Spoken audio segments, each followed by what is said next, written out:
Nagtanong ka pa, wala namang epekto.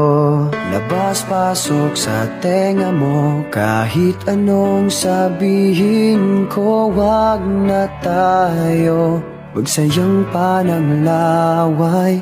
Sige na, mali na ako, ayoko lang ng away. Pero teka lang, may sasabihin sana. Kung pwede bang manahimik ka muna? Walang saysay ang sinasabi